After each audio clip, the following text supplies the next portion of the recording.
Ya estamos conectados en este momento con el abogado César Coronel Garcés, es gerente de Defensa Deudores S.C. Queremos hablar sobre cuáles son los derechos de los deudores. Bienvenido. ¿Cómo está, abogado? Gracias por acompañarnos. ¿Qué tal, Valeria? Muy buenos días. Gracias por esta oportunidad. Un abrazo fuerte para ti y todos quienes a esta hora nos siguen a través de Platinum. Muchísimas gracias, abogado, por acompañarnos. Bueno, ¿cuándo una entidad financiera puede empezar a llamar a sus deudores, abogado? Sin duda alguna, hoy hay una situación de sobreendeudamiento que genera preocupación a las familias ecuatorianas. Al menos 3 de cada 10 personas están teniendo dificultades para poder cumplir a tiempo con sus obligaciones, es decir, cumplir en los plazos y en los montos que se había previsto. Esto debido a una serie de factores externos. No es que la gente no quiere pagar, sino que no puede hacerlo porque perdió el trabajo, porque su actividad productiva se vio reducida, porque sus ingresos fueron mermados, porque tiene alguna enfermedad catastrófica o alguien de su familia sufrió un accidente de tránsito, la muerte de algún familiar. Son tantos los factores que pueden incidir, incluso la separación de una pareja, entre otros, para poder justamente generar esta situación de sobreendeudamiento. Por lo tanto, ya empieza, además del estrés que uno tiene por el no poder cumplir con sus deudas, empieza a generar mayor estrés cuando las llamadas empiezan a ser recurrentes, los mensajes de texto, los correos electrónicos por parte de los acreedores. Respondiendo a tu pregunta, Valeria,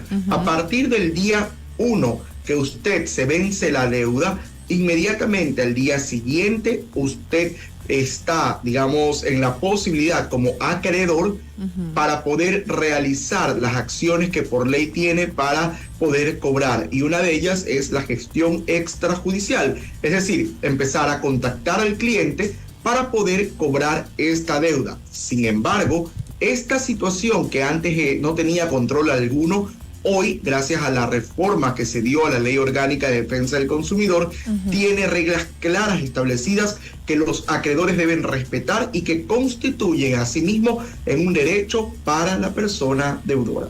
Así es, abogado, y precisamente en la reciente reforma al artículo 49 de la Ley Orgánica de Defensa del Consumidor, realizada en febrero del año 2023, ya se establecieron estos límites para el cobro de deudas mediante las llamadas, los mensajes o los correos electrónicos, precisamente con el objetivo de terminar con estas prácticas abusivas de las que eran víctimas muchas personas deudoras, ¿no? ¿Cuáles son estos derechos de los deudores? Si es que nos podría comentar.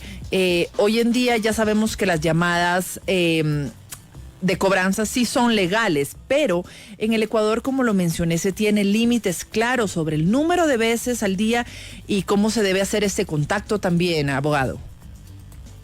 Es correcto. Cuando hablamos de contacto al nivel de llamadas de cobranzas o de mensajes de texto de cobranzas o de mensajes de WhatsApp o correos electrónicos, estamos hablando de una regulación que, como tú bien has indicado, se dispuso en el artículo 49 de la Ley Orgánica de Defensa del Consumidor. Esta norma ha previsto que estos contactos, es decir, llamadas telefónicas, correos electrónicos, mensajes de texto, mensajes de WhatsApp, solo se pueden realizar una vez al día. Primera regla. Segunda regla, sí.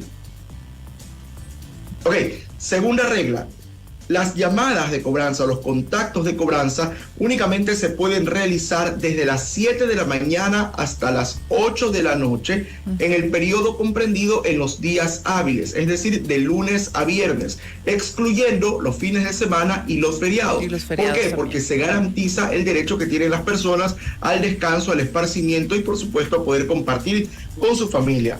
Por otro lado, qué importante es también mencionar que estos contactos, llamadas, mensajes, etcétera, solo se pueden hacer a la persona del deudor, al codeudor o al garante. Bajo ninguna circunstancia puede ser contactada una tercera persona ajena a la deuda.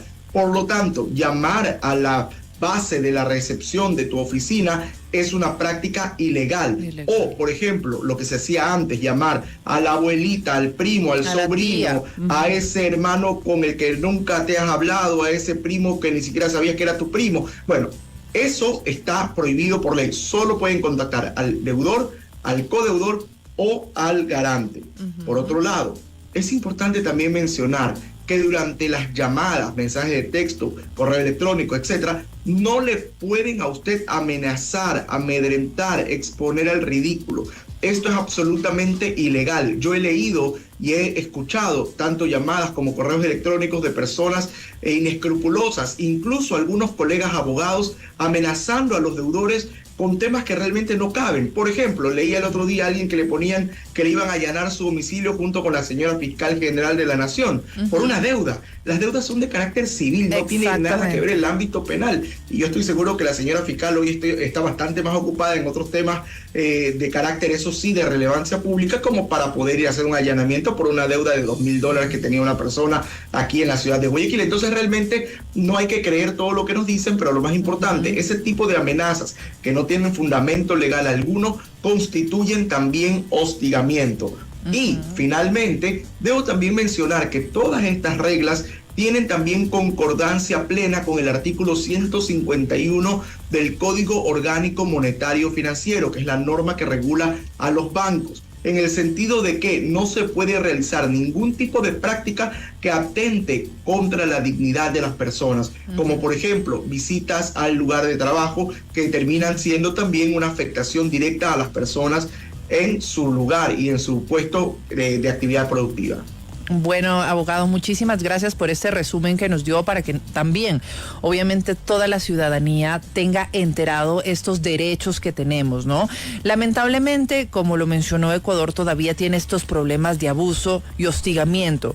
¿Qué se debe hacer? Ya nos mencionó lo que nos respalda la ley. Realmente sobre las llamadas telefónicas, que solo debe ser al deudor, codeudor o garante. ¿Por qué llaman a otras personas? ¿Por qué vemos ese tipo de problemas todavía? ¿Por qué llaman muchas veces todavía a estas empresas de cobranza? No una vez, 2, 3, 4 veces. ¿Por qué se envían mails, mensajes de texto? ¿Por qué todavía vemos estos casos, abogado? Primero, porque lamentablemente muchos ciudadanos no conocen sus derechos. Segundo, incluso me atrevería a decir que algunas empresas de cobranza no terminan de familiarizarse todavía con estas reglas. Y otro tema importante también es que existe, lamentablemente, por parte de la ciudadanía cierto temor a presentar quejas, denuncias contra estas entidades. Pero es importante recordarles a quienes nos escuchan que ustedes tienen todo el derecho de ejercer las acciones que están en la ley. Tanto es así que que la Ley Orgánica de Defensa del Consumidor ha previsto una sanción, una multa en contra de este tipo de prácticas de hostigamiento, porque así es como lo denomina la ley, prácticas de hostigamiento.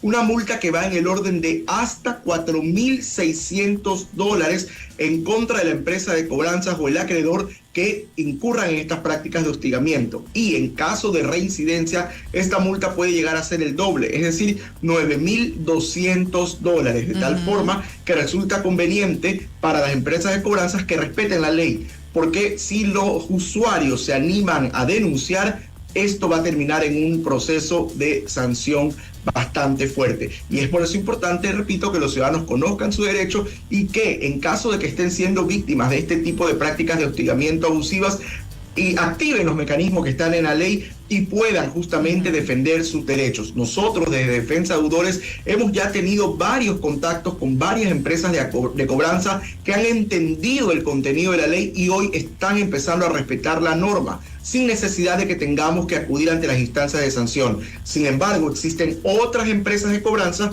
que lamentablemente siguen incurriendo en este tipo de prácticas y por supuesto no quepa duda que en caso de que uno de nuestros clientes lo solicite, vamos a activar los mecanismos de sanción porque es necesario que la gente conozca la ley y que las empresas acreedoras y recaudadoras la apliquen, la respeten.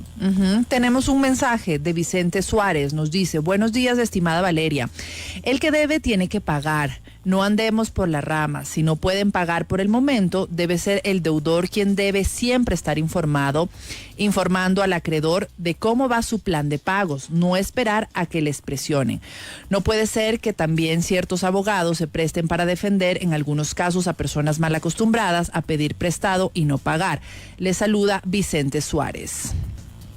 Abogado. Bueno, un saludo para Vicente. Yo creo aclarar que el rol que tiene Defensa de Deudores va en 3 líneas. Primero, informar a la ciudadanía de sus derechos. Segundo, educar en materia justamente de educación financiera y planificación para evitar caer en el sobreendeudamiento. Saber endeudarnos responsablemente y saber consumir con prudencia, pero sobre todo tener claramente mapeadas nuestras deudas, y estamos siempre informando a la ciudadanía sobre los riesgos de caer en morosidad. Sin embargo, también tenemos una línea de defensa porque hay muchas personas que por factores externos, no es que no quieren, sino que no pueden pagar, necesitan el acompañamiento jurídico para poderse defender en procesos judiciales y lograr, como hemos logrado ya en cientos de casos exitosos, negociaciones que le permitan al acreedor cobrar, porque por supuesto que es su derecho, pero también comprendiendo la nueva realidad económica del deudor. ¿De qué le sirve a un acreedor, por ejemplo, imponerle una cuota mensual de $500 a una persona que gana el sueldo básico que es 460?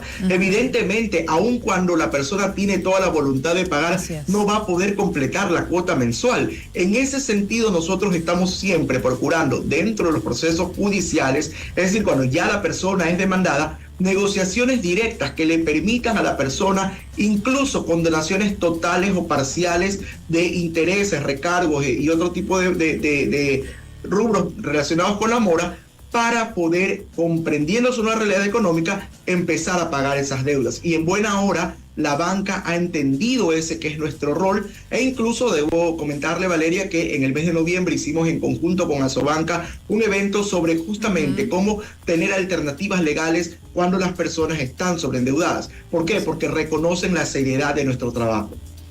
Así es, abogado. Y también quería dar un dato importante. De acuerdo a un estudio de la empresa internacional Truecaller, mencionan que el Ecuador está entre los 6 países de América Latina con más llamadas invasivas y con menor avance en la implementación de la Ley de Protección de Datos Personales. Entonces es importante también mencionar estos datos y saber también, abogado, por qué las empresas de cobranza y las instituciones financieras tal vez desconocen o hacen caso omiso a esta normativa, que es un cumplimiento obligatorio. Lamentablemente, en algunos casos esto pasa justamente por desconocimiento de la ley, pero en la gran mayoría de casos, cuando se incurren en prácticas de hostigamiento, es justamente porque han logrado, digamos, encontrar un nicho en el que funciona el amedrentar, el amenazar, exponer al ridículo, el incomodar a la persona deudora. Es decir, la persona se ve tan presionada que incluso se endeuda con un chulquero, busca un crédito informal, alguna forma de tratar de por lo menos cubrir esa cuota y así dejen de llamarlo. Pero en realidad lo importante es darle solución a lo de fondo. Mientras no exista, y Valeria, perdón que lo mencione ahora mismo, mientras no existan mecanismos que le permitan de manera obligatoria al deudor y al acreedor poder llegar a acuerdos de negociación por mandato legal, no vamos a tener una solución definitiva y esto va a seguirse dando. ¿Por qué? Porque lo importante es solucionarlo de fondo, solucionar la deuda. Exacto. No atormentar a la persona con las llamadas, sino tratar de buscar un mecanismo efectivo para que la persona pague, pero a partir de su nueva realidad. En ese sentido, debo yo aplaudir que en la ley de emergencia en materia turística que hoy se está discutiendo en la Asamblea Nacional, se ha incluido una disposición respecto a la negociación de deudas para los negocios turísticos afectados por los estados de excepción. Sin embargo, creo que es insuficiente y hay que trabajar en normativa absolutamente amplia, normativa integral que permita de manera inmediata llegar a acuerdos entre acreedores y deudores, pero obligando al acreedor a sentarse a esa mesa de negociación. Muy bien, tenemos preguntas, nos dice Juan Diego Cárdenas. ¿Eso también es válido con las llamadas de las operadoras de telefonía que llaman todo el día a ofrecer servicios no solicitados? Hay reglas establecidas en la Ley Orgánica de Protección de Datos y también la Ley Orgánica de Defensa del Consumidor respecto a las llamadas para la venta de servicios. Diferencias pocas. Por ejemplo, en lugar de empezar a las 7 de la mañana como empiezan las llamadas de cobranzas, las llamadas para ventas pueden hacerse a partir de las 8 de la mañana. Otra diferencia es que la llamada que le llama, valga la redundancia, a ofrecer un producto o servicio, tiene que empezar por mandato legal expreso con la pregunta de ¿usted acepta o no esta llamada? Si usted dice, no la acepto, la comunicación tiene que terminarse de inmediato. Bajo ninguna circunstancia usted le pueden obligar a escuchar ninguna promoción si usted no está de acuerdo. Entonces, hay una serie de normas que por supuesto también regulan el tema de promociones y ventas vía telefónica. Muy bien. Por otro lado, ¿qué pasa cuando una persona fallece? ¿Quién cubre esas deudas? Y, por ejemplo, si no tiene este seguro de desgravamen. Bueno, primero que importante es justamente hablar del seguro de desgravamen, porque el seguro de desgravamen, ojo, yo no trabajo con ninguna aseguradora, usted elija la que es de su confianza, pero al final del día termina ayudándoles no solamente a los herederos cuando la persona ha fallecido, sino también a aquellas personas que adquieren una enfermedad catastrófica discapacitante. Es decir, perdón por la procacidad de las palabras, pero no se necesita estar muerto para cobrar un seguro de desgravamen. El seguro de desgravamen también aplica para casos de enfermedades catastróficas, siempre que éstas sean discapacitantes. Ahora bien, ¿qué pasa si la persona muere? ¿Y qué pasa si la persona no tenía un seguro de desgravamen? Evidentemente hay que mencionar que en lo que respecta a las herencias, entra lo bueno y lo malo, lo bonito y lo feo, los activos, es decir, los bienes, el patrimonio de la persona, pero también los pasivos, es decir, las deudas. En ese sentido, hay tres alternativas que tienen las personas. La primera es lo que el 90% de la gente hace, aceptar la herencia en su totalidad. Evidentemente, sepa usted que si le dejaron una casa de $100,000 y tiene la persona deudas por 200,000, el restante igual lo va a tener que cubrir usted como heredero desde su patrimonio personal. Segunda alternativa, el derecho de inventario. El derecho de inventario significa yo acepto la herencia y respondo en la medida que me he beneficiado. Es decir, si la casa que estoy heredando cuesta 100,000 y la deuda es de 50,000, yo con ese valor cubro los 50,000. Pero si la deuda es de 120,000, yo solo me responsabilizo por lo que me he beneficiado. Y la tercera alternativa, aunque suene feo, es una alternativa que está en la ley. El repudio de la herencia. Es decir, yo no adquiero ningún derecho como heredero, pero tampoco adquiero ninguna obligación. Y eso de alguna manera responde también a un análisis que debemos hacer antes de aceptar una herencia. Yo he tenido varios casos, es más, me atrevo a mencionarle que el día de ayer tuve aquí en mi oficina a dos hermanos que sin conocer esto aceptaron una herencia y resulta que la herencia que aceptaron está valorada en $15,000, pero el pasivo llega a los 60,000. Wow. Evidentemente ahora ellos tienen que responder con sus bienes a pesar de que la deuda es heredada. Bueno, gracias por aclararnos estos puntos que nos sirven muchísimo para tomar decisiones, por supuesto. ¿Cómo se puede llegar a un acuerdo de pagos en el caso de que estemos endeudados, en el caso de que estemos recibiendo este tipo de llamadas, correos electrónicos y que todo el tiempo estemos en comunicación con estas empresas de cobranza? ¿Qué hacer? ¿Cómo podemos llegar a este acuerdo para estar en paz también, tanto con la institución financiera y nosotros también en el tema de las deudas? Vamos a lo de fondo. Toda deuda tiene solución. En la ley existen varias alternativas. Por eso es necesario primero revisar qué pasa con esa deuda. Yo he visto casos de personas que reciben llamadas de cobranzas por deudas que no son de ellos o que son nulas porque le falsificaron la firma o le suplantaron la identidad. Entonces ahí tendríamos que irnos por la vía de la nulidad. Hay otras deudas que en cambio por el paso del tiempo ya se puede solicitar la prescripción, pero lamentablemente mucha gente no conoce este derecho. Es decir, cuando transcurre cierto tiempo previsto en la ley, la regla general es 10 años, y no se ha ejercido las acciones judiciales en contra del deudor, se encuentra en el derecho de pedir la prescripción, que ojo, no opera por el solo paso del tiempo, hay que solicitarla a la autoridad competente y así eliminar la totalidad de la deuda. Y hay otros casos en los que la deuda es legítima, el tiempo que ha transcurrido no es el de la prescripción, pero que se puede negociar, se puede ir a un proceso de mediación. Y hay otras deudas en las que ya existe un proceso judicial de por medio.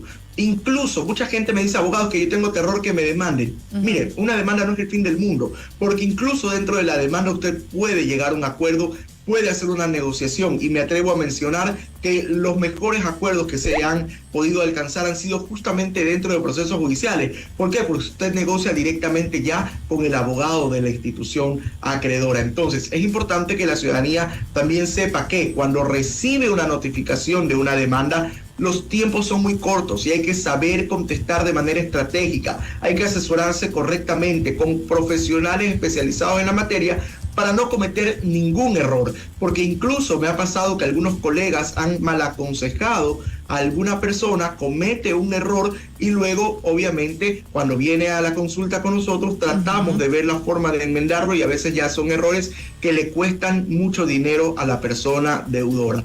Y otra cosa importante, ya que me pregunta sobre las estrategias de negociación, nunca, salvo que sea el último recurso, pero por regla general no acepte un refinanciamiento, porque el refinanciamiento termina endeudándolo más, termina complicándole más su situación. Si bien se siente un alivio temporal al inicio, luego con el paso del tiempo termina agravando la situación económica de las personas.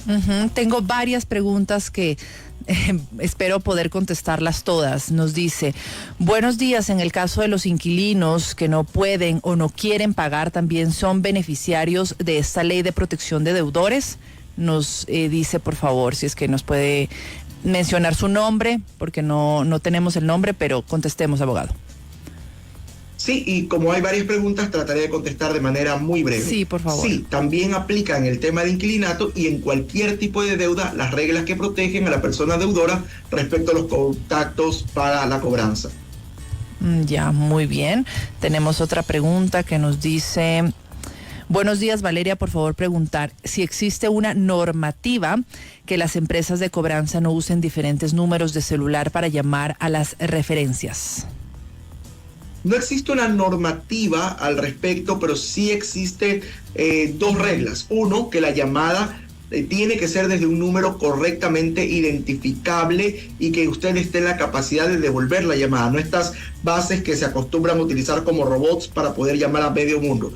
Y dos, que no pueden llamar a las referencias, salvo que la referencia sea codeudor o garante. La llamada solo se puede realizar a la persona del deudor, codeudor o garante. Y complementando lo anterior, porque por ahí queda una duda, incluso cuando se trata de deudas con el Estado, también se aplican estas reglas para llamadas de cobranza. Perfecto. Por otro lado, nos están comentando, nos dicen... Yo tengo el caso de que mi cliente me debe $115, ya son 5 meses. Hemos llamado y siempre dan excusas y ofrecen pagar el próximo lunes, nunca llegó el pago. También hemos ido a su local y dice que de gana viene, que no tengo para pagar.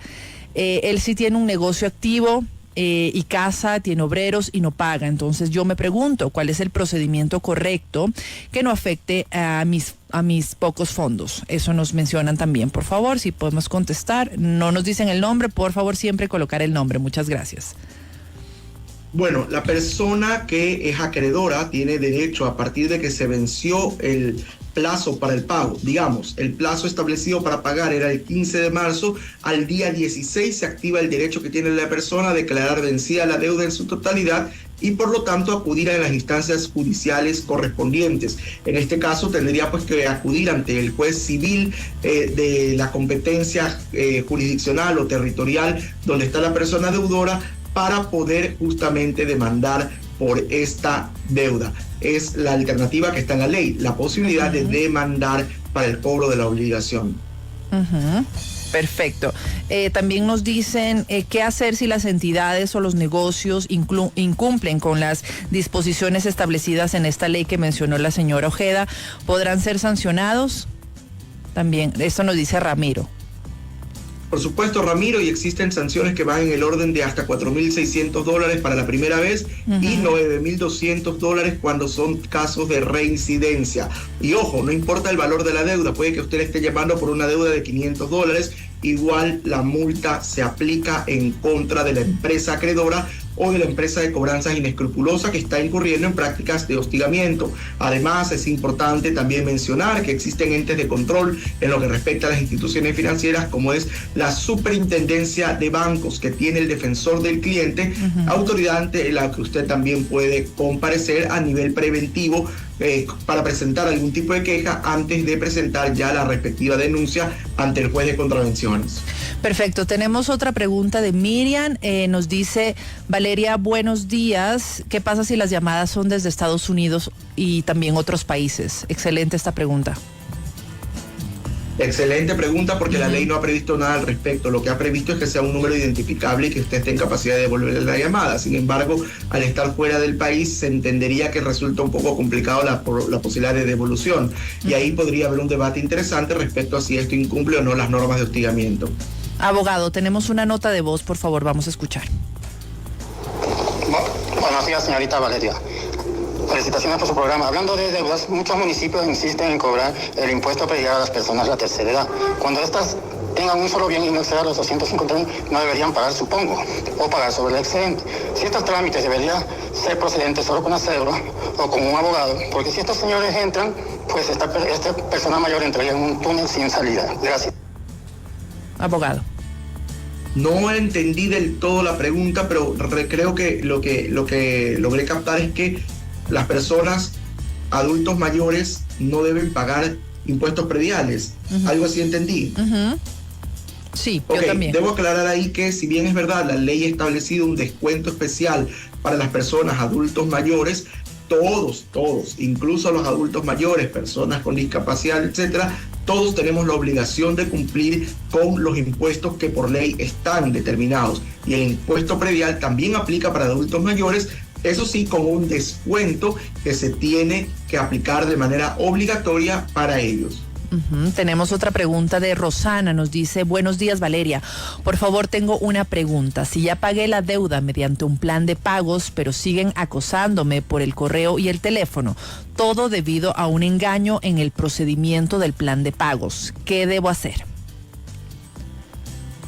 Sería importante revisar en detalle el caso, porque me ha sucedido y he visto varios casos aquí en mi oficina de personas que supuestamente llegan a un acuerdo de pago, pero nunca firmaron ningún documento.